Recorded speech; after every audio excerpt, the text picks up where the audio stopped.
Boa tarde, sejam bem-vindos ao Alentejo às Quartas, organizado pela Divisão de Conservação da Natureza e Bem-Estar Animal da Comissão de Coordenação e Desenvolvimento Regional do Alentejo. Informamos que estamos a gravar este webinar e que no final os participantes poderão colocar as suas questões, quer de forma oral, levantando a mão, quer de forma escrita. O webinar de hoje é sobre a lista vermelha dos invertebrados no Alentejo. O primeiro livro vermelho dos invertebrados em Portugal continental, publicado em 2023, identifica cerca de 200 espécies de invertebrados ameaçados de extinção no país. A região do Alentejo, caracterizada por ter uma ampla variedade de habitats, desde zonas dunares, zonas úmidas temporárias até sistemas agrícolas extensivos, alberga uma fauna de invertebrados particularmente rica e diversificada. No entanto, muitas dessas espécies enfrentam ameaças várias. Será um pouco destas ameaças e destes invertebrados que iremos falar hoje no nosso webinar. A nossa oradora, Carla Rego, é bióloga e investigadora no Centro de Ecologia, Evolução e Alterações Ambientais da Faculdade de Ciências da Universidade de Lisboa. A sua investigação centra-se na entomologia, com especial interesse nas interações entre plantas e insetos, como a polinização e a herbivoria. Trabalha também com biodiversidade de ilhas, nos Açores e na Madeira. Foi uma das coordenadoras do projeto da Lista Vermelha de Invertebrados de Portugal continental. Tem contribuído para diversos projetos de conservação e avaliação de biodiversidade. É vice-presidente da Sociedade Portuguesa de Entomologia, onde colabora na promoção do estudo e valorização dos insetos em Portugal. Muito obrigada, Carla, por ter aceitado o nosso convite e se quiser iniciar aqui a sua partilha e aqui a sua apresentação, esteja à vontade. Boa tarde a todos. Muito obrigada pelo amável convite e pela oportunidade de falar sobre um tema que a mim é fascinante, mas para muitas pessoas não faz parte do seu cotidiano. Eu vou então dar início à partilha da minha apresentação.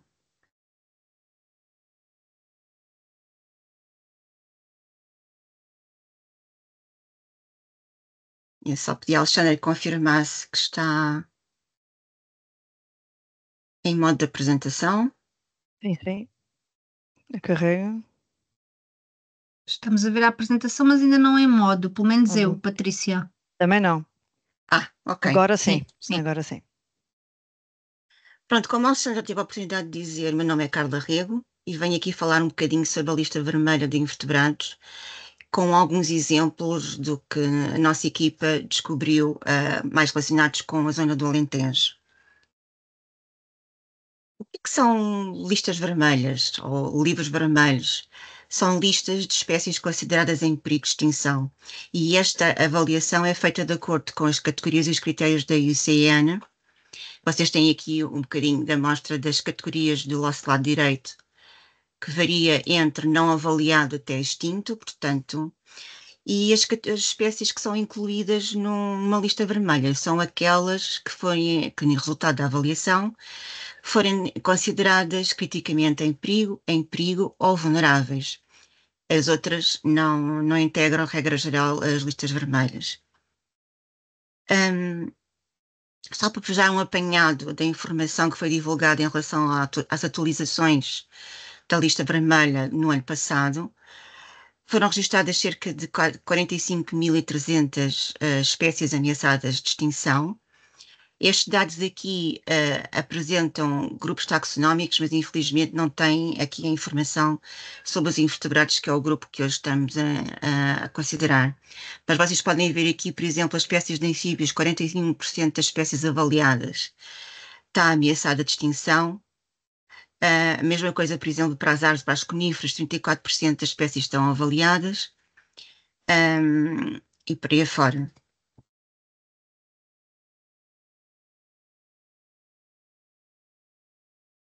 Em relação aos livros vermelhos, sobre a égide da IUCN já foram publicados inúmeros livros vermelhos, ou listas vermelhas.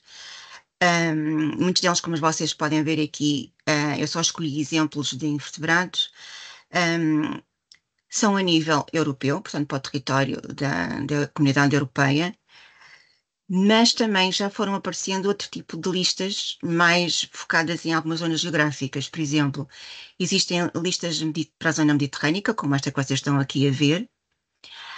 Existe para os mesmos organismos, portanto, que são os escaravelhos que se alimentam de madeira morta, os escaravelhos saproxílicos. Existe neste momento uma lista vermelha a nível europeu e uma lista vermelha só para a zona mediterrânica.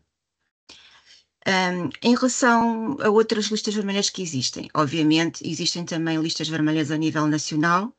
Trouxe aqui só dois exemplos de Espanha, aqui o livro vermelho de Espanha, que foi publicado, salvo erro, em 2006.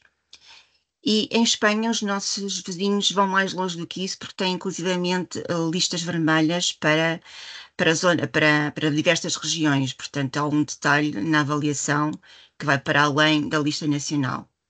Curiosamente, em resultado de um projeto recente,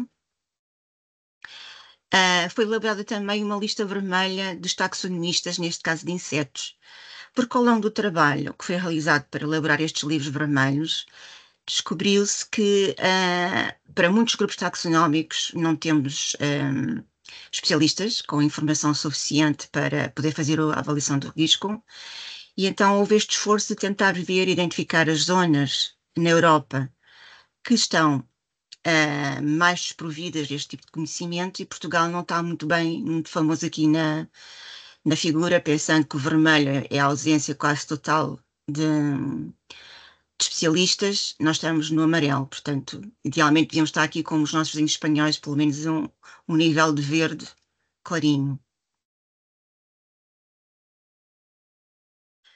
Em relação aos livros vermelhos em Portugal, o primeiro livro vermelho para a nossa fauna foi publicado em 1990 e seguiu a tradição. Nós gostamos mais de coisas mais próximas de nós, portanto começámos com os vertebrados. E tivemos aqui uma série em que no espaço de 4 anos, foram publicadas 3 listas vermelhas para vertebrados terrestres, portanto répteis, anfíbios, mamíferos e aves. Mais tarde, um ano depois, foi publicado para os peixes doce-aquícolas e depois, em 93, para os peixes marinhos. Durante vários largos anos não houve movimentação, novidades em relação aos livros vermelhos portugueses, e em 2005 aparece a primeira revisão feita para os vertebrados, que inclui também, neste caso, ao contrário do primeiro, 1990, já inclui também aqui os peixes de água doce. Em 2014 surge o primeiro livro vermelho para os briófitos, e em... Peço desculpa, eu vou ter que ir buscar o meu carregador.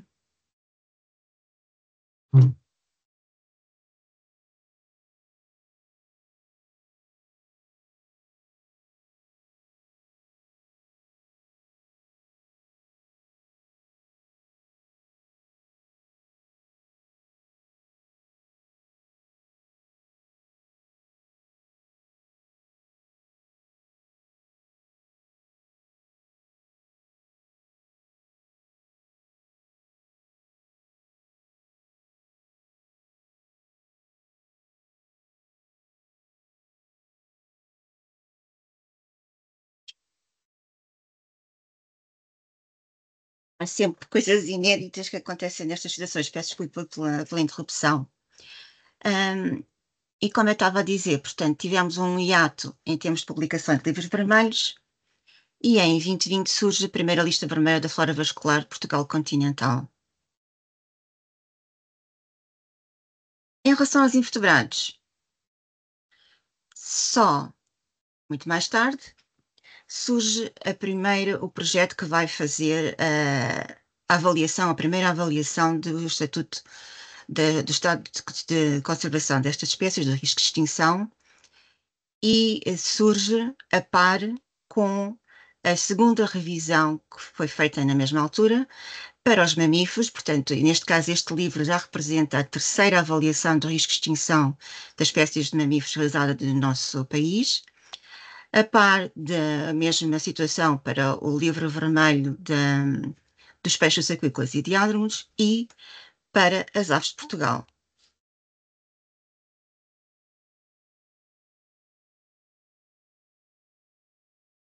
Porquê é que uma lista vermelha de invertebrados aparece tão tardiamente nesta cronologia? Eu agora ia pedir um bocadinho a contribuição dos que estão a assistir para me fazerem chegar, e depois a Alexandra pode-me dizer, há alguém na audiência que considere a imagem do lince menos apelativa do que a imagem que está deste inseto aqui à vossa direita?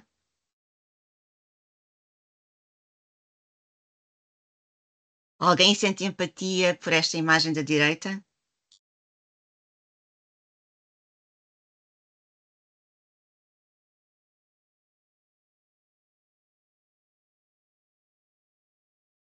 Eu não consigo ver as vossas reações. Apareceram aqui duas mãos levantadas. Eu não sei se está aí alguém da assistência que pode dar a palavra.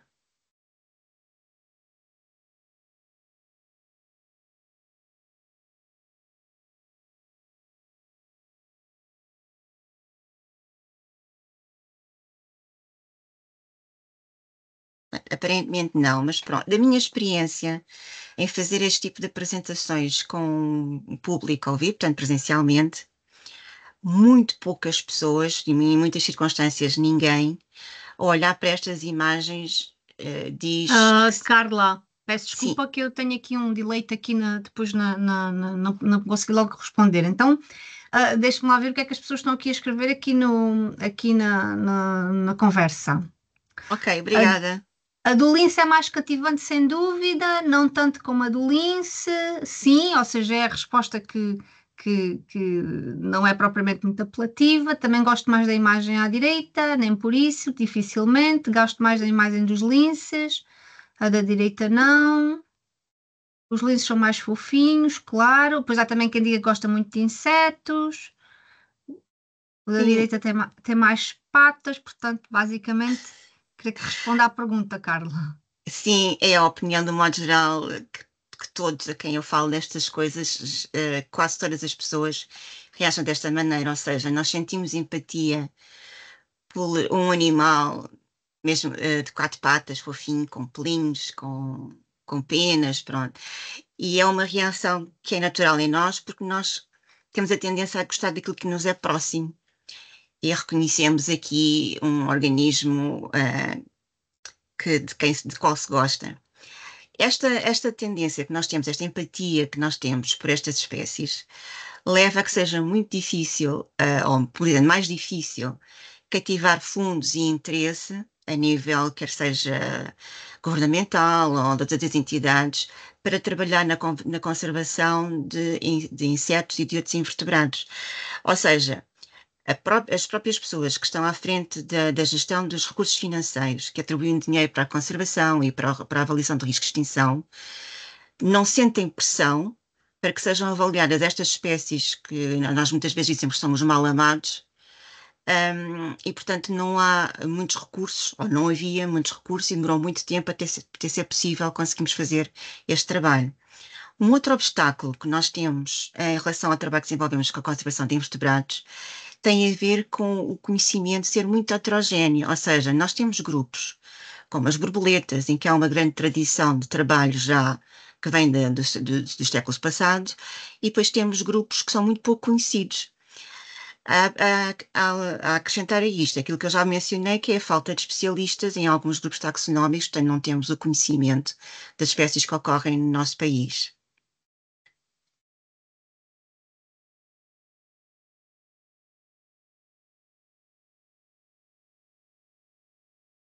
O que são invertebrados? Basicamente são o grupo de organismos mais diverso a nível mundial. Esta representação que vocês veem aqui nesta imagem da direita, o tamanho destes organismos está relacionado com o número de espécies que existem a nível, das que são conhecidas, a nível mundial, e vocês veem que aparecem, peço desculpa.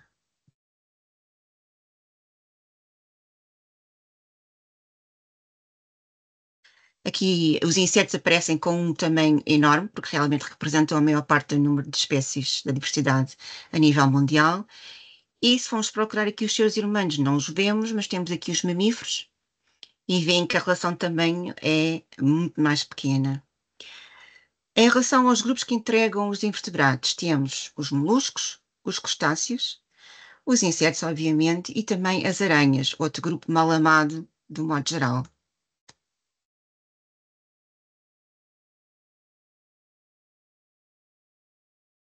Portugal tem a vantagem de estar enquadrado na Península Ibérica e é um país que tem uma biodiversidade notável e muito rica em espécies endémicas do nosso território, inclusivamente. Uma estimativa, isto são apenas estimativas, não aponta para que sejam conhecidas cerca de 20 mil espécies de invertebrados terrestres e dos-aquícolas no nosso território. E, como eu já tinha dito, um número considerável são exclusivas de Portugal ou da Península Ibérica. O que é que faz com que Portugal seja tão rico, ou a Península Ibérica sejam tão ricas em diversidade? Basicamente, a localização geográfica do país que fez com que estas áreas fossem refúgios glaciares, portanto, aqui vocês veem a vermelho, foram zonas em que os glaciares não afetaram e, portanto, serviram de refúgio para toda a outra fauna que está nas outras zonas que ficou afetada pelos glaciares. Estes refúgios também e o isolamento potenciaram também o processo de especiação e levaram a que houvesse ainda mais espécies no nosso território. Nós ainda temos alguns habitats em razoável e bom estado de conservação, o que também ajuda que ainda que estamos a conseguir manter alguma da nossa biodiversidade. Os organismos invertebrados, de um modo geral, são mais vulneráveis à extinção. Um dos motivos pelo qual isso ocorre tem a ver com o facto de várias espécies terem distribuições muito reduzidas. Por exemplo, nós temos aqui endemismos, este escaravelho é endémico da Serra da Estrela, só ocorre nesse território. No caso da imagem que vocês veem à direita, esta abelha só que se conheça só ocorre no sul de Portugal e só são conhecidos 3 núcleos populacionais. E também temos outro fator que tem a ver com as relações especializadas, ou seja, alguns grupos e alguns animais invertebrados têm relações preferenciais com outros grupos. Neste caso, esta abelha prefere plantas de determinados géneros ou famílias e, portanto, se as plantas não tiverem em zonas potenciais onde esta espécie de abelha possa ocorrer, a abelha não vai estar lá porque não tem o alimento do qual depende. Outro exemplo destas associações especializadas. Vocês aqui têm um exemplo do que é o ciclo de vida de um mexilhão de rio, também foi um dos grupos que nós analisámos na lista vermelha, em que o ciclo de vida desta espécie depende de uma fase em que as larvas são parasitas e se agarram às guelras de trutas, por exemplo, e aí fazem parte do seu ciclo de vida. Só depois de terem completado o seu desenvolvimento a nível larvar é que se destacam das guelras e que seguem a sua vida independente. Ou seja, isto é uma dificuldade acrescida. Para haver estes mexilhões, tem que haver os peixes hospedeiros para que eles possam completar o seu ciclo de vida. Espécies temos protegidas no nosso país. Infelizmente, muito poucas, apenas 15, que são ao abrigo da transposição das leis europeias, portanto, neste caso, a Diretiva Habitat. E esta escolha de espécies, estas 15 espécies, foi feita já há vários anos e foi sobretudo com o conhecimento disponível que era muito maior para a Europa Central do que para a Europa do Sul e, portanto, as pessoas que estiveram na base da decisão de que espécies é que seriam incluídas na Diretiva Habitat tiveram em consideração este conhecimento da Europa Central e foram estas as escolhas que foram feitas. Mas à frente vocês vão ver que, no caso do nosso país, não foram propriamente as melhores, porque estas espécies não refletem o estado de ameaça das nossas próprias espécies que ocorrem em Portugal. Vários estudos recentes indicaram que há declínio em invertebrados Eu aqui destaco os insetos porque foram aqueles que têm tido mais, que apareceram mais recentemente nos meios de comunicação e para os quais têm falado bastante, mais ou menos há cerca de uma década, que tem aumentado o número de publicações e de iniciativas para chamar a atenção para este problema da biodiversidade. Trago aqui alguns exemplos de publicações científicas, como vocês aqui veem do lado esquerdo, e também, por exemplo, a National Geographic também dedicou um espaço para salientar esta parte da biodiversidade e também chamar a atenção de tais consequências dos desaparecimentos dos insetos. Aqui são 2 livros recentes muito bons para consultar e para perceber um bocadinho mais do drama que vivemos com o desaparecimento destes organismos atualmente. O que é que faz com que os insetos estejam ameaçados e os invertebrados de um modo geral? Para não falar também de outras espécies. Temos aqui fatores, por exemplo, como as alterações climáticas, temos aqui os incêndios, os fenómenos extremos em termos de tempo, climatéricos, o aumento, a baixa de temperatura, ou o aumento de temperatura e a parte de termos cada vez mais território em seca, ou em seca extrema. O desbaste das árvores, por exemplo, a desflorestação que retira habitat a imensas espécies, a aplicação de pesticidas e as práticas agrícolas e pecuárias mais intensivas, o aparecimento de espécies exóticas que competem com as espécies nativas e que muitas vezes levam à sua eliminação, à redução das suas populações, a própria alteração do uso do solo, que nós temos muitas zonas que estão urbanizadas, portanto, a parte da urbanização destrói os habitats para as outras espécies, como é óbvio.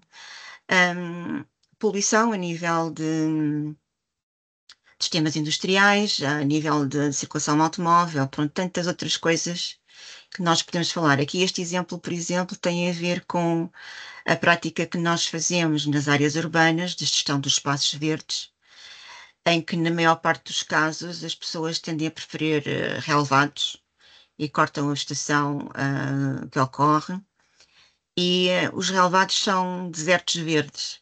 Portanto, um relevado não tem praticamente biodiversidade nenhuma associada, estão poucas as espécies que estão presentes em zonas que sejam relevadas. Agora, pergunta, o que seria do mundo sem insetos? Para a maior parte das pessoas, com menos conhecimento da biodiversidade e da importância dos insetos, isto seria uma notícia excelente.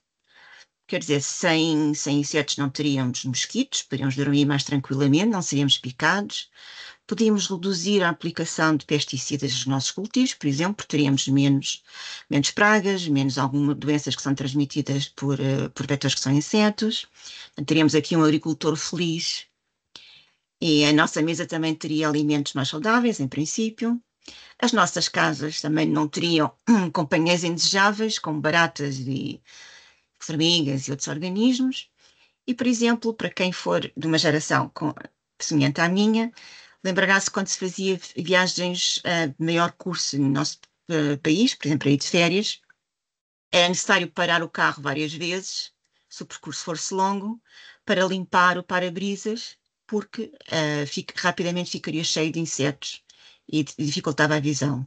Hoje em dia é muito raro que isso aconteça, portanto é um indicador de que há muito menos insetos, portanto, e em base de todos estes fatores, isto parecem tudo coisas boas, mas na realidade o desaparecimento dos insetos, em larga medida, leva também ao desaparecimento, ou poderá levar também indiretamente ao desaparecimento de nós próprios. Portanto, esta felicidade assim não dura tanto. Porquê é que os insetos são tão importantes e porquê é que os devemos manter? Os insetos desempenham muitas funções nos ecossistemas, prestam-nos diversos serviços de ecossistemas extremamente importantes, por exemplo, a polinização, sem a qual não teríamos muitos dos alimentos que consumimos, cerca de 70% a 80% dos alimentos que nós consumimos derivam de polinização, portanto, sem polinizadores não os teríamos disponível no supermercado ou no mercado onde vamos fazer compras. Os insetos também e outros organismos são muito importantes na reciclagem de nutrientes, nomeadamente para tornar os solos mais ricos e produtivos, sem ser necessário utilizar tantos compostos químicos para suplementar. São alimento para muitas outras espécies, nomeadamente vertebrados que são insetívoros, se alimentam de insetos, sobretudo. Os invertebrados também são importantes, por exemplo, na purificação da água, e aqui não só insetos que estejam fases larvares aquáticas, mas, por exemplo, também os mexilhões de rio, que são importantes filtradores e que ajudam a manter a qualidade da água dos nossos rios e ribeiras. E muitas outras funções, por exemplo, o controle de pragas, que é tão importante, e que é desempenhado que pode ser desempenhado por estes organismos de uma forma gratuita, sem incorrermos em gastos extra para nos substituirmos, digamos, para ser o ser humano a desempenhar estas funções na ausência dos insetos e dos outros invertebrados.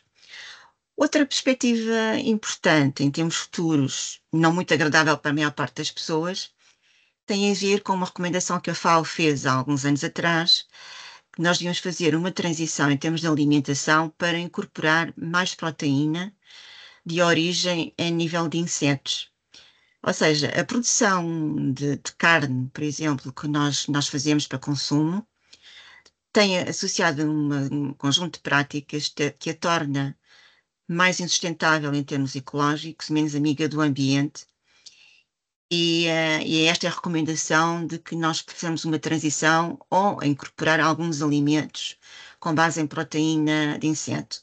A maior parte das pessoas fica chocada com isto, mas, por exemplo, eu já provei pão que tinha uma pequena percentagem de farinha com base em grilos, salvo erro, e posso dizer, isto foi na Finlândia, posso dizer que foi dos melhores pães que eu comi na Finlândia. Não sei se tem a ver propriamente com os insetos ou com a qualidade do pão neste país. E agora falar um bocadinho do que foi o projeto Lista Vermelha dos Vertebrados de Portugal Continental.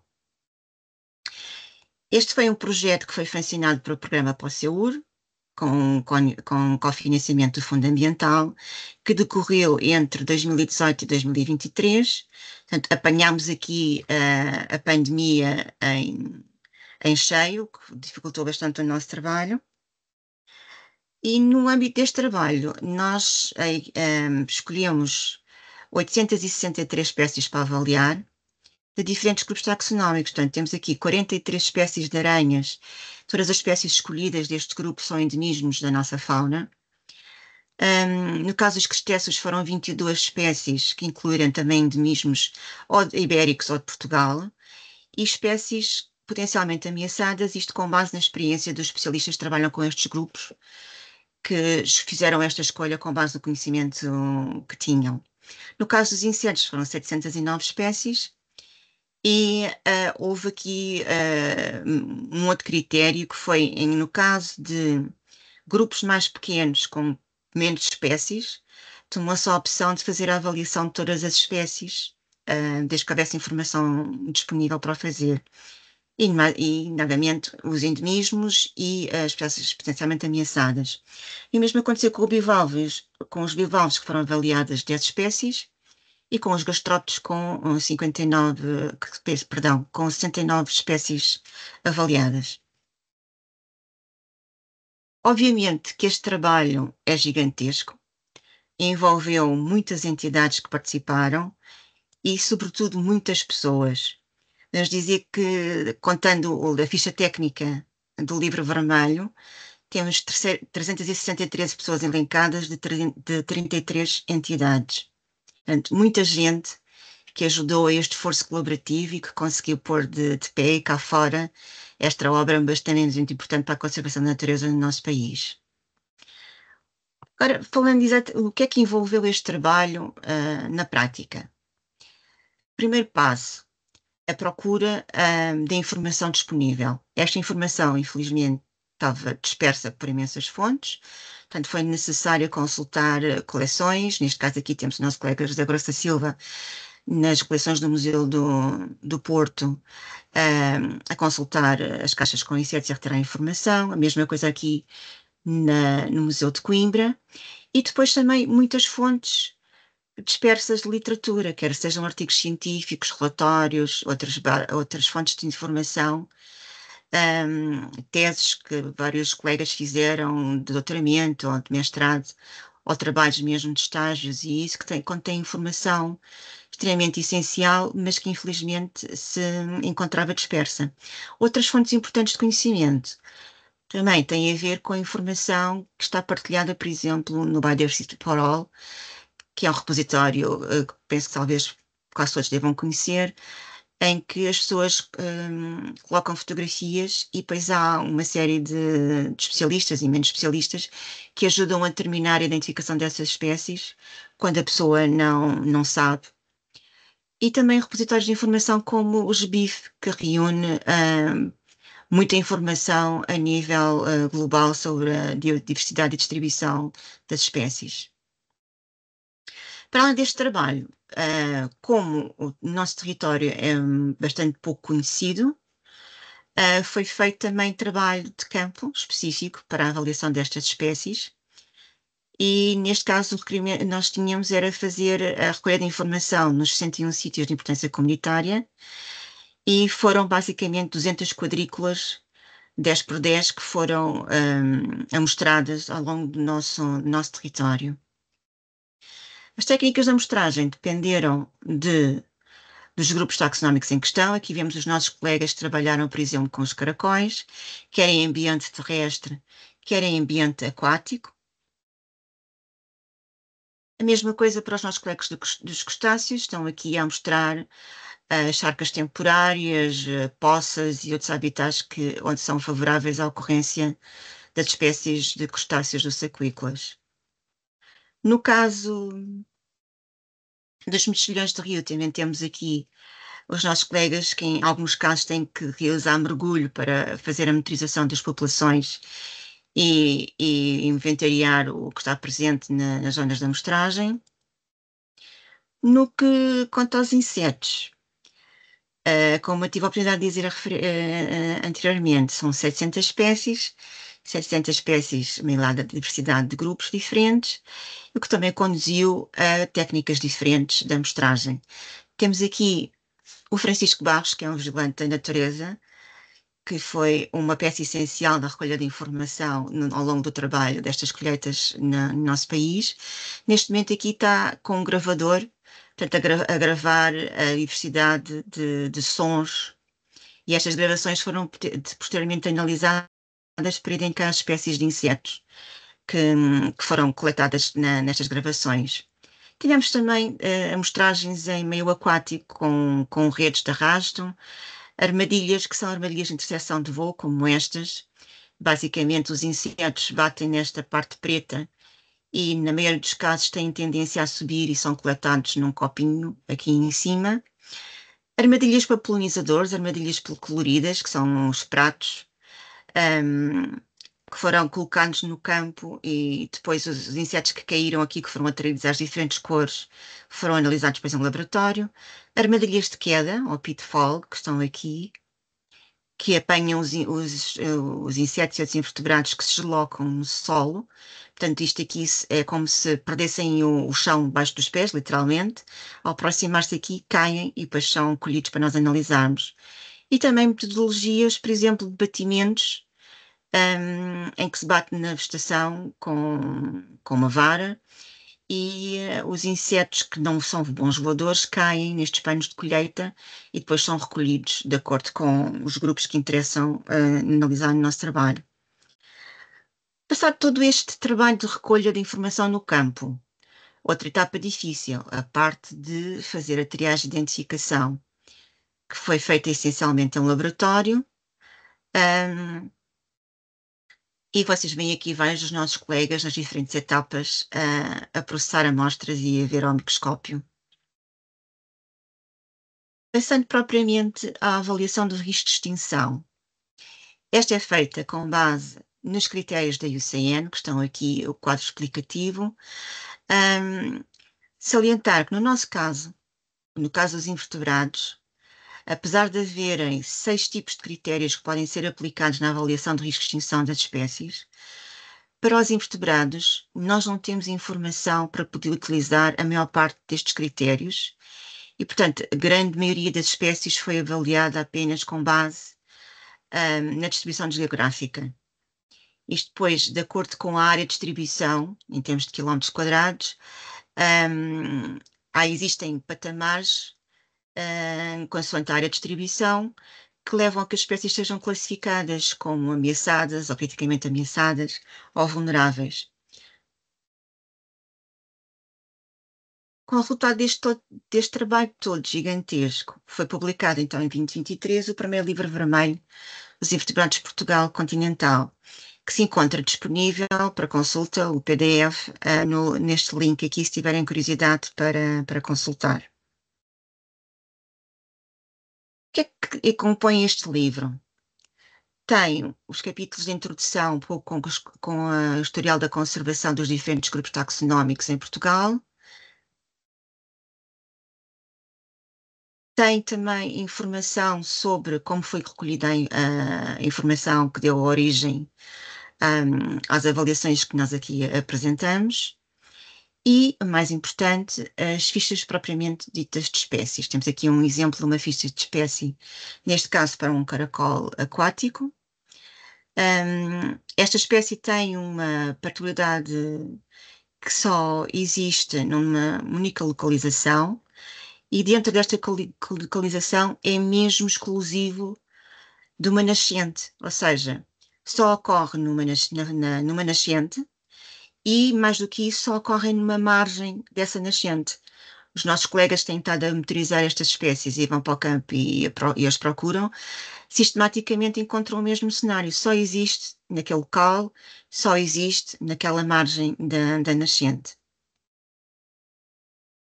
Estas fichas, para além das fotos e dos mapas de distribuição, também têm informação básica sobre como podem ser identificadas. Há casos em que esta informação não é suficiente para identificar, porque no caso, por exemplo, de muitos insetos e outros invertebrados, é necessário ver características à lupa e um texto destes não contempla esse tipo de detalhe. Também há informação sobre habitat e ecologia, tendências populacionais. Isto é sempre um calcanhar daqueles para nós, porque como nós não temos dados históricos para a grande parte dos invertebrados que avaliamos, não conseguimos ter tendências populacionais. Como muitas vezes o que utilizamos é uma medida indireta, ou seja, extrapolamos que as tendências são negativas se, por exemplo, há evidências de que o habitat diminuiu consideravelmente nos últimos anos. Também, sempre que possível, vem informação sobre quais são os fatores de ameaça, a justificação porque é que ela foi considerada, neste caso, como criticamente em perigo, recomendações e medidas de conservação. Portanto, isto, se vocês tiverem a oportunidade de consultar o livro, vão encontrar para todas as espécies que foram avaliadas como ameaçadas e que se encontram lá. O que é que aconteceu, por exemplo, há pouco eu não referi, que no parte do trabalho que nós fizemos, para além daquelas espécies nativas de Portugal, nós também tivemos que fazer a avaliação para as espécies protegidas, portanto, para as espécies de ativa habitat. Estas 15 espécies, o trabalho que decorreu durante o projeto da lista vermelha, chegámos mais ou menos a uma conclusão que vale o que vale, porque é face à informação que disponemos atualmente, que esta espécie de sanguessuga, Aerudo medicinalis, não existe em território português. Há dados também, para além das nossas equipas não a terem encontrado, há dados de colegas espanhóis que fizeram levantamentos recentes, quer na Península Ibérica, que também não encontraram indícios desta espécie ocorrer em território português. E destas 15 espécies protegidas por lei atualmente, apenas 2 têm estatuto de ameaça, e que são os 2 mexilhões de rio. Portanto, o Uniformes e a Margaritífera são as únicas espécies que realmente têm critérios de ameaça no nosso país. Todas as outras não reúnem condições para serem consideradas neste momento como ameaçadas. Os resultados do risco da avaliação, os resultados gerais. Cerca de 200 espécies foram consideradas no total como criticamente ameaçadas ou vulneráveis. Portanto, aquele lote de 800, ficámos com 200 com risco, com ameaça. Uma percentagem significativa não foi possível avaliar, portanto, este TD vem da sigla inglesa Data Deficient, portanto, não tem informação suficiente para nós podermos avaliar. E temos também aqui um número considerável de espécies que foram avaliadas com estatuto pouco preocupante. Em relação aos insetos, por exemplo, nós temos aqui que das 709 espécies, temos aqui para os diferentes grupos. Desculpa que isto aqui está... não tem a leitura correta, eu vou avançar, peço desculpa. Chegando agora, depois de vos dar esta ensabadela, digamos, mais geral, à zona do Alentejo. A zona do Alentejo, além de ser vasta, como se vê aqui no mapa, tem uma grande diversidade de habitats e habitats que são protegidos, como por exemplo os charcos temporários, e que estão sob uma forte ameaça atualmente devido às práticas de mudança do uso do solo. Face a esta diversidade de habitats, aqui vou-vos mostrar alguns exemplos de algumas espécies que estão atualmente ameaçadas no território do Alentejo.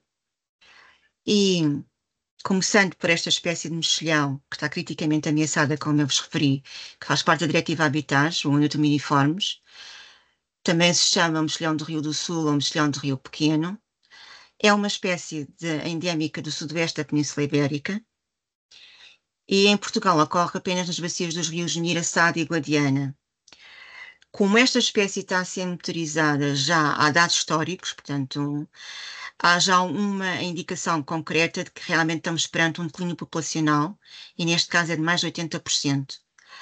E é causado pela redução do habitat disponível, nomeadamente devido ao aumento da poluição dos nossos rios.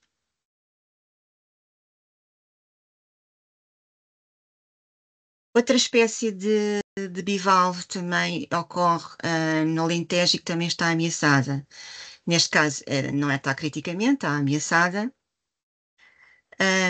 É uma espécie com uma baixa distribuição, portanto não ocorre apenas no nosso território, pelo contrário,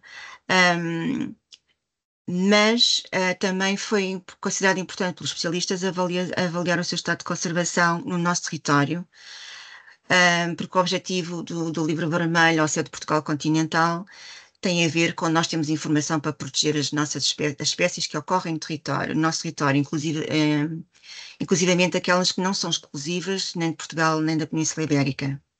Aqui os especialistas já tinham uma sensação de que as espécies podiam estar em declínio, que esta espécie podia estar em declínio, e realmente constataram que sofreu um declínio significativo, maior de 50%, em termos de abundância, e também em número de subpopulações e disponibilidade de habitat que permite a sua ocorrência.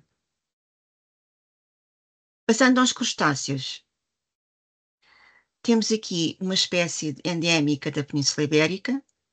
Esta espécie é característica de charcos temporários dos aquícolas, incluindo o habitat protegido, aí que tem o estatuto de habitat prioritário na Diretiva Habitats, que são os charcos temporários mediterrâneos. Vocês conseguem ver aqui no mapa de distribuição, estão vários pontinhos, a maioria deles está realmente no Alentejo, mas estas espécies, esta e outras espécies, dependendo deste tipo de habitat, com os charcos temporários, estão seriamente ameaçadas, e cada vez mais, pela distribuição e degradação do seu habitat. O que é que acontece nestas zonas? A alteração das práticas agrícolas levam a que, muitas vezes, para ter áreas de cultivo mais extensivas, estes charcos deixem de existir, portanto, ficam no meio das áreas cultivadas e as depressões são preenchidas com material e, portanto, com o material que é depositado lá, em termos de terra, e E, portanto, o habitat, estes sacos já estão disponíveis para estas espécies. Salientar que no caso dos crustáceos aquáticos, os nossos colegas que trabalharam nisto, eles fizeram recolhas ao longo, salvo erro, monitorização ao longo de 3 anos, e neste período curto de 3 anos, notaram diferenças significativas do início do projeto para o final, e com estas ameaças cada vez mais evidentes e com a redução mais significativa destas populações e do número de habitats disponíveis para elas. Mais uma espécie de crustáceo endémica de Portugal. Esta apenas ocorre em 3 sistemas açuquícolas temporários. O trabalho que decorreu do projeto identificou que 69% das subpopulações estão ameaçadas de extinção e 85% estão em zonas com um elevado risco de degradação da qualidade do habitat ainda disponível. Em relação aos caracóis terrestres, temos aqui o exemplo de uma espécie que apenas é conhecida de Mourão e Barrancos. Só são conhecidos 3 locais e estão todos a ser afetados pela conversão do habitat decorrente da construção da barragem do Alqueva. Portanto, espécies que, neste momento, à altura de que foi feita a avaliação, têm critérios para ficar em perigo, mas é possível que numa revisão destas avaliações o seu estatuto de ameaça seja elevado a criticamente ameaçado. Passando aos insetos, temos aqui um exemplo de um gafanhoto, que ocorre, a informação que é disponível ocorre sobretudo em zonas costeiras, mas no âmbito do trabalho realizado foram encontrados também núcleos populacionais, 2 núcleos populacionais extra, o que vem revelar aquilo que também nós já sabíamos, é que para muitas espécies não temos informação suficiente para fazer uma avaliação rigorosa. Fazemos com a informação que temos disponível e, portanto, é possível que, neste caso, com mais prospecção, a espécie seja encontrada noutros locais ou não, e que o seu estatuto varie de acordo com essas prospecções, quer baixando para não ameaçada ou subindo para a categoria de ameaça se alguma destas subpopulações desaparecer entretanto. E outra espécie que, para mim, para os meus colegas que trabalham com cigarras, é particularmente atraente, digamos, tem a ver com esta espécie que é o Phaedria contentei, que tem muito poucas subpopulações no nosso país, embora aqui pareça que tem uma grande distribuição. O facto que acontece com esta espécie endémica de Portugal é que a maioria das subpopulações ocorrem em pequenas faixas de vegetação natural que ainda sobrevivem na orla de campos agrícolas, berma de estrada e olival tradicional. Todos vocês devem ter noção que, por exemplo, o olival tradicional está a reduzir bastante no nosso território, incluindo no Alentejo, e também que os campos agrícolas, cada vez mais a tendência é que não haja vegetação natural nas suas orlas, e portanto sejam cultivados de extremo a extremo. E em relação às faixas de vegetação nas beiras da estrada, com a política atual de limpeza destas bermas, a vegetação que estaria disponível para esta e outras espécies ameaçadas não está, e portanto a tendência é que estas subpopulações, venham a reduzir-se ainda mais do que na altura em que elas foram autorizadas para fazer esta avaliação. Não vos quero saturar mais com mais fichas de espécie. Quem tiver curiosidade, quiser saber coisas sobre grupos, em particular taxonómicos, pode consultar o livro e ter mais informação. Queria também chamar a atenção de que o projeto da Lista Vermelha não se ficou apenas, entre aspas, pelo trabalho desenvolvido pela elaboração do livro e para a avaliação das espécies. Ao longo do trabalho que foi desenvolvido, uma coisa que já era clara para nós e que também se acentuou, é que nós, em todos os esforços que fazemos e queremos fazer para a conservação destes grupos, temos que envolver os cidadãos e temos que passar o conhecimento que nós temos e alertar para a importância destes grupos. No caso dos incêndios, as equipas que foram para o campo monitorizar incêndios fizeram uma sessão pública de amostragem uma vez por mês, foram 6 no total, em que nestes dias que foram agendados, as pessoas inscreveram-se, famílias, grupos de amigos, curiosos, crianças, e participaram, conjuntamente com os especialistas que estavam no campo, participaram nestas colheitas, portanto, puderam ver in loco a diversidade de técnicas que foram utilizadas e aprender um bocadinho sobre as espécies. De modo geral, são pessoas que estavam nas proximidades, portanto, o objetivo também era isto, era levar as pessoas aos seus próprios locais, ou perto deles, e mostrar o que é que existe em termos de diversidade. Posso dizer que a iniciativa esteve bastante aderência e foi bastante participada, e que o feedback que nós recebemos foi bastante positivo das pessoas que participaram e tiveram a oportunidade de ver. Outra iniciativa também, neste âmbito, neste caso de ciência cidadã, foi criado um projeto na plataforma Biodiversity for All para recolher informação sobre, neste caso, 16 espécies de invertebrados, umas mais fáceis de ver, por exemplo, como a vespa-cabro, a vespa europeia, e outras mais não tão comuns, mas que também eram relativamente fáceis de identificar pelo cidadão. O critério aqui foi escolher espécies que fossem alvo do trabalho que estamos a fazer e que também, que devido ao seu aspecto morfológico, fossem relativamente fáceis de confirmar a identificação. Eu fui ver a plataforma ontem para atualizar esta apresentação e, por exemplo, desde a última vez que tinha feito esta verificação, apareceram registros para a 15ª espécie, que não tínhamos registros ainda, e o número de observações, obviamente, aumentou desde que o início do projeto em 2019, salvo erro. Nós temos aqui das 16 espécies que foram escolhidas para estar aqui, obviamente que a 16ª que não aparece é a sanguessuga, a Aerudo medicinalis, portanto ninguém a encontrou, nem registrou observações desta espécie, também não nos surpreende. E aqui termina a minha apresentação. Peço desculpa por alguns problemas técnicos ao longo da nossa conversa. E dava a palavra à Alexandra para abrir a sala às perguntas e comentários. Então, os participantes podem colocar as suas questões de forma oral, levantando a mão, já têm permissões depois para ligar os micros e as câmaras, e também colocar aqui na conversa as suas perguntas por escrito. Temos aqui uma pergunta da Isabel Soares, que perguntou no início da partilha, Carla partilhou creio eu que foi uma abelha. Que espécie de abelha que só existe no Algarve? Era uma abelha, eu entretanto estive aqui a olhar para o livro vermelho e no Algarve efetivamente existem algumas espécies, isto é, existem espécies identificadas que só ocorrem no Algarve. E pareceu-me que era uma abelha de baldock, mas de qualquer das formas, a Isabel É possível, também tinha que verificar a imagem, e por acaso foi uma coisa que me faltou pôr, foi o nome das espécies.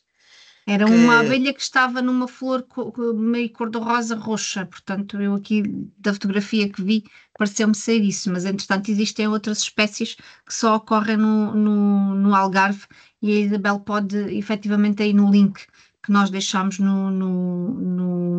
na conversa e que depois também enviaremos por e-mail quando enviarmos o link da gravação, identificar se efetivamente seria essa a abelha ou não. Entretanto, deixem-me ver, temos aqui mais uma pergunta. A Cátia pergunta: as regiões autónomas não integram o livro vermelho, qual a razão? É assim, a nível das regiões autónomas já está trabalho a ser feito, nomeadamente nos Açores já existe informação, não foi publicada sob o formato de livro vermelho, mas existem algumas publicações já sobre as espécies ameaçadas e as espécies exóticas, por exemplo, do arquipélago dos Açores. Em relação à Madeira, o trabalho está a demorar mais tempo, mas também estão a ser feitos avaliações, algumas que foram até propriamente financiadas pela IUCN, foram colegas que estiveram a fazer, para as espécies endémicas. Neste momento, todos os endemismos dos Açores estão já registados na IUCN, salvo erro, já estão avaliados lá, e em relação à Madeira, vão aparecendo à medida que o trabalho for feito, pronto, e for validado pela IUCN. O motivo por ser Portugal continental tem a ver com, porque em Portugal era mesmo tábua rasa, não havia nada, para além de avaliações que estão nos livros europeus. O resto não se conhecia nada, portanto foi construir sobre isso. E foi dar prevalência, neste caso, ao continente por esse motivo, é porque para os arquipélagos já havia trabalho feito e também porque, embora o dinheiro tenha sido avultado, o financiamento que obtemos, a quantidade de trabalho e de pessoas envolvidas parece pouco acrescentar as espécies também dos arquipélagos, mas era mais uma dificuldade e mais trabalho que não foi possível fazer nesta fase. Aliás, o trabalho. Diz. Aliás, como se vocês se lembram dos números que eu falei inicialmente, das potenciais 20.000 espécies, e nós aqui tivemos a avaliar 863, salvo erro, foi o que conseguimos fazer. Portanto, muito mais há por fazer. Foi feito aquilo que conseguimos fazer, dadas as limitações de conhecimento e de disponibilidade das pessoas com conhecimento adequado. Já agora, voltando atrás, em relação às abelhas, existe uma abelha endémica que só ocorre no Alentejo, na zona do Guadiana, e para a qual só foi encontrada uma vez até agora, que eu tenha conhecimento. É possível que, por exemplo, o Albano Soares e outros colegas estão a fazer agora amostragens mais recentes, já tenham voltado a encontrar. E tanto quanto me lembro, o artigo foi escrito, só tinha um dos sexos. Portanto, só se conhecia um macho ou uma fêmea desta espécie em todo o mundo. E é daí. Dizer que também fazer uma lista vermelha de invertebrados, em vez de fazer por grupos, também era um desafio bem gigante, certo, Carmen? Sim. Nós batalhámos muito por ser feito de outra maneira, mas não conseguimos. O interesse que havia e a necessidade que havia de suprir lacunas de conhecimento a nível do ICNF, nomeadamente que foi parceiro na coordenação e foi parceiro deste trabalho todo, havia que atender a essas necessidades específicas que o ICNF tinha, que são bastantes e continuam a ser, e portanto foi feita esta escolha. Como podem imaginar, juntar uma equipa de especialistas em insetos é uma coisa já mirabolante. Quando se junta mais outros grupos taxonómicos e adaptar o modo como todos estamos a usar os critérios de avaliação e tudo isso, porque uma coisa que eu mencionei é que estes critérios de avaliação foram feitos para vertebrados e, portanto, não são muito fáceis de aplicar aos invertebrados, nomeadamente aos insetos, tipo tamanhos populacionais e coisas desse género, que é uma dificuldade acrescida quando fazemos este trabalho com estes grupos. Hoje, com base no trabalho que vocês fizeram desta lista vermelha, já poderíamos avaliar os grupos de forma distinta ou utilizar critérios de avaliação de forma distinta ou ainda não? Ainda continua a ser muito pouco o conhecimento que continuamos a ter? É assim, não o podemos fazer autonomamente se queremos estar sob a alçada da IUCN. A IUCN tem os seus próprios procedimentos e guiões de trabalho. Eu sei que há pessoas dentro da própria IUCN que estão há algum tempo a tentar fazer com que essa situação seja revista e já há grupos de trabalho, alguns grupos especialistas da IUCN que já utilizam outros critérios, adaptar os critérios para, por exemplo, os grupos aquáticos. As áreas de distribuição nos grupos aquáticos, quando se considera uma bacia de um rio, não é propriamente fácil de fazer a área de ocorrência dessas espécies. E em relação também à Diretiva Habitats, existe alguma pressão até agora sem efeito nenhum para rever a listas de espécies que são abrangidas pela Diretiva Habitats, portanto, tem havido uma grande resistência nesse sentido. Pois E eu ia perguntar sobre isso. Seria que a revisão, inclusão de outras espécies e exclusão de algumas? seria um trabalho gigantesco de incluir espécies endémicas, por exemplo, das zonas do sul da Europa, que são muito ricas, a Península Ibérica, a Itália, a Grécia, são extremamente ricas, e que não estão contemplados esses endemismos. E estas espécies que ocorrem, que estão na lista da Diretiva Habitats, são espécies com uma distribuição mais alargada, portanto, ocorrem, não todas, mas ocorrem desde o norte da Europa até cá abaixo à Península Ibérica. Portanto, estou-me a lembrar, por exemplo, do Lucanos cervos, tem uma vasta distribuição. Em Portugal está em franco declínio, mas com os critérios da IUCN não foi possível a avaliação que nós temos, dada a distribuição que é conhecida, deu o estatuto de não ameaçada. Portanto, está protegida por lei, mas dados os dados atuais que nós temos conhecimento, teoricamente não está ameaçada.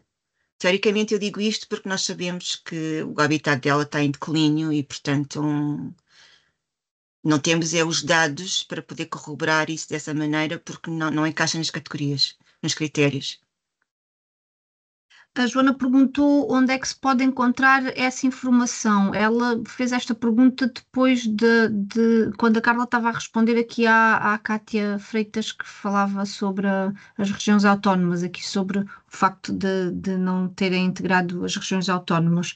Não sei se a Joana se referia, à informação relativamente às espécies que ocorrem nas ilhas. Joana, se quiser eventualmente completar aqui a sua pergunta para a Carla poder responder de forma mais adequada. Relembrar também que vamos disponibilizar, sim, exatamente, era isso. Ou seja, onde é que estão as informações relativamente às espécies que ocorrem nas ilhas? A maneira mais simples é utilizar a própria plataforma de Red List da IUCN, aceder ao site e depois nos campos de pesquisa nós podemos ir criando filtros e, portanto, podemos procurar por grupo taxonómico, por zona geográfica, por país, e dentro do país também aparece os Açores e Madeira independentemente, e, portanto, com isso nós podemos aceder a essa informação diretamente na IUCN. Para os Açores, foram publicadas, foi publicado o top 100, salvo erro, das espécies ameaçadas, acho que é de quase todos os grupos, se não estou em erro. E esse livro acho que existe, está disponível online também para descarregar em PDF. Eu depois posso chegar essa informação à Alexandra, fazer chegar essa informação à Alexandra. Se tiverem interesse em outras coisas que eu vos possa ceder, incluindo links e fontes de informação, avisem a Alexandra e ela depois entra em contato comigo e eu passo essa informação. Ou seja, todas as espécies que foram avaliadas a nível da IUCN estão disponíveis nesta plataforma e nós podemos encontrar todas as avaliações que estão lá para o nosso território, seja para Portugal continental, quer seja para as ilhas. O que é que acontece? No caso de Portugal continental, estas avaliações sofreram alterações com a nossa avaliação do livro vermelho especificamente para o território português, porque são mais recentes do que aquilo que serviu de base ao que está na lista vermelha da IUCN. Para a Madeira também se encontra informação de lá. Eu acho que não existe, salvo erro, uma publicação que se possa consultar, mas há avaliações que já estão publicadas na IUCN. Carla, portanto, estava a mencionar que, portanto, os investigadores, os técnicos que ajudaram também na lista vermelha, são pessoas que já têm experiência, que têm conhecimento, que trabalham no campo, continuam hoje em dia, depois do trabalho para a lista vermelha, a fazer trabalho no campo, e é também com essas pessoas que contamos para ter conhecimento sobre as espécies que estão abordadas aqui na lista vermelha. Mas perguntar-lhe o seguinte: depois do trabalho feito, eu acredito que quando se conclui um trabalho desta magnitude, desta dimensão, muito ficou por fazer, não é? Ou muita coisa é identificada. Geralmente este tipo de trabalhos, quando chega ao fim, percebe-se que se podia ter começado de outra maneira ou que se podia ter feito de outra maneira, mas os trabalhos nunca são, estas coisas nunca são perfeitas, nem nunca serão. Mas o que é que agora, a partir de agora, o que é que está na lista das coisas para fazer? O que é preciso fazer, ou o que é que já está a ser feito nestas áreas, ou nestes grupos, ou neste grande grupo dos invertebrados? O que é que se pode dizer que se espera no futuro, que se venha a fazer? Ou o que é importante fazer? É assim, é importante ter financiamento para alargar este trabalho a outros grupos taxonómicos, que neste momento, que eu saiba, não há perspectiva de acontecer. A própria IUCN faz revisões dentro do possível com alguma periodicidade, portanto, dentro das listas vermelhas que eles publicam e as avaliações. Ou seja, para o nosso território, muito falta ainda para vários grupos avaliar. Mas talvez mais do que avaliar aquilo que ainda não conhecemos, era ter medidas concretas de conservação para aquilo que já sabemos que está a desaparecer a olhos vistos. E há situações extremamente preocupantes. Basicamente, há zonas daqueles charcos temporários que eu vos mencionei dos crustáceos, que a proteção que têm alguns destes habitats é estarem em zonas, por exemplo, em bases militares, em campos de tiro e coisas desse género, e portanto ali ninguém mexe. Mas tudo aquilo que está em mãos de privados e sobretudo com a conversão do uso do solo, a tendência é que vá desaparecendo cada vez mais.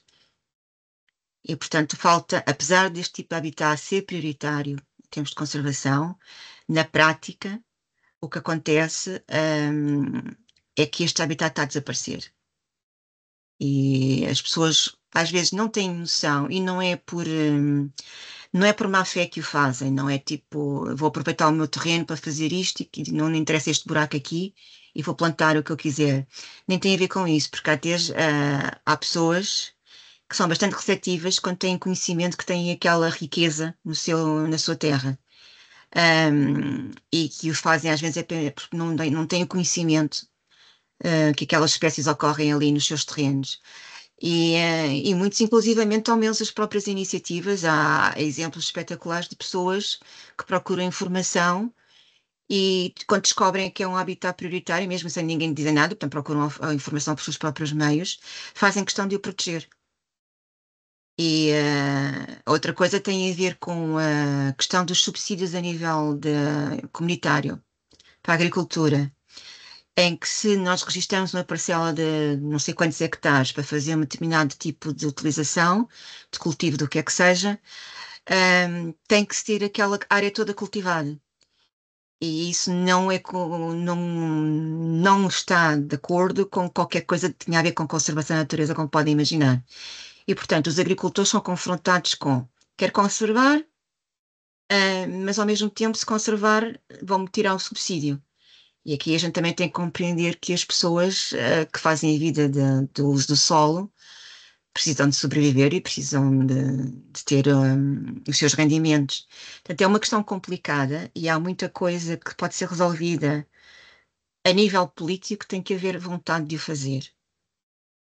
Tem que se procurar não doutrinar as pessoas, porque aqui nós não estamos tipo do alto do nosso escadote com os canudos da universidade a dizer vocês têm que fazer isto porque eu digo, e eu sei mais que vocês, não tem nada a ver com isso. Nós queremos mostrar um pouco a riqueza que existe no nosso país, e é uma riqueza escondida quando falamos dos invertebrados. E chamar a atenção que ela é extremamente importante. Uma coisa, por exemplo, com toda a gente fala, sempre ouvi dizer que os portugueses são pobres. E que são muito pobres e que só há determinadas coisas que se podem cultivar e que é muito difícil ter lucro com o que se produz, que se tenta produzir. Mas, na realidade, há maneiras de cultivar a terra que torna a Terra mais rica, por exemplo, por um movimento da biodiversidade, todos os micro-organismos que estão no solo e que nós não vemos, que têm um papel extremamente importante na reciclagem de nutrientes. E, por exemplo, um agricultor que gasta imenso dinheiro a aplicar pesticidas está a combater as pragas, que obviamente que estão a reduzir a sua produção, mas às vezes tem efeitos colaterais que não são conhecidos. Por exemplo, podem matar os polinizadores, como as abelhas, as borboletas, as moscas das flores. Embora as companhias digam que o limiar do produto não afeta, há cada vez mais evidências de que realmente estes efeitos são extremamente negativos para a fauna de organismos que não são pragas. Portanto, nós estamos a combater um problema e a gerar um outro. E sim, se eliminamos os polinizadores, temos menos produção. E também eliminamos o que está no solo com estes pesticidas, também não temos reciclagem de nutrientes. E chegamos a um ridículo que é estar a utilizar polinizadores criados pelo homem, que nós chamamos geridos, como a abelha do mel, ou bombos terrestres, ou as espécies de ósmia, que é uma abelha solitária, mas que é muito boa a polinizar, por exemplo, a amêndoa. E, portanto, passam-se a produzir em laboratório estas colónias, que são depois as instaladas no campo para fazer um serviço que é pago, que se a biodiversidade potencial daquelas zonas estivesse disponível, fazia esse trabalho de graça. E sem nós darmos conta. Mas é difícil a gente passar da questão da conservação pós insetos. Há pouco, como eu mostrei a imagem do lince e daquele escaravelho, se nós formos procurar, por exemplo, nos projetos LIFE, que é um mecanismo de financiamento europeu que financia a conservação da natureza na Europa, se forem contabilizar o volume de dinheiro que gasto em vertebrados versus aquilo que é para invertebrados ou para insetos, vão ver que a diferença é abissal. E se pensarem no lince, que já teve pelo menos, que eu saiba, 4 projetos para apoiar uma única espécie, com um investimento que deve rondar talvez os 70 milhões de euros, não sei, faz pensar um bocadinho. E não sou... Diz, Carla. E com isto eu não dizer que sou contra que se gaste dinheiro em preservar vertebrados, nada disso. Também gosto do lince, é um animal espetacular, é uma espécie endémica da Península Ibérica, é a nossa, mas às vezes é pensar que as outras também precisam. Com isto, e o Lince também teve um trabalho muito persistente do ponto de vista da questão da comunicação, porque em algumas zonas, e especialmente nas zonas rurais onde ele ocorria ou ocorre, às vezes a percepção das pessoas não era mais favorável, mas isso veio a mudar ao longo dos anos, não é? Portanto, esse trabalho de comunicação, também é preciso ser feito para com as pessoas, os insetos, o lince só ocorre em determinadas situações, né? Já que colocaste a situação do lince. Os insetos ocorrem dentro das nossas casas, inclusive, portanto, é também preciso esta necessidade de falarmos e darmos a conhecer, essencialmente, acho eu. E isso que falaste aí relativamente à questão dos próprios agricultores, do papel que a agricultura tem nesta cadeia, e nós temos notado isto aqui, aliás, o nosso papel aqui também é comunicar e dar a conhecer e contribuir um bocadinho para esta literacia nesta questão da conservação e das espécies e das temáticas que aqui abordamos. E daquilo que nos compete a nós é continuarmos a comunicar e continuarmos a fazer esta ponte em relação à questão das temáticas, portanto, temos que falar mais de insetos e de invertebrados, certamente. Sim. E é muito bom que nos últimos anos tenha falado muito mais em insetos do que se falava no passado, e o impulso que deram as coisas, iniciativas sobre os polinizadores, sobretudo, que é bom. Portanto, as pessoas também gostam das abelhas e só pensam na abelha do mel, mas pronto, há mais 750 só no nosso país. Mas, e quem fala das abelhas fala dos outros organismos também, mas vamos lentamente tentando aliciar as pessoas um bocadinho Eu acho que a participação do nosso público aqui nos nossos eventos online também demonstra que as pessoas estão mais alertas e querem conhecer um bocadinho mais e querem participar e ao fim e ao cabo também desempenhar um bocadinho o papel que também cabe a cada um de nós enquanto cidadãos.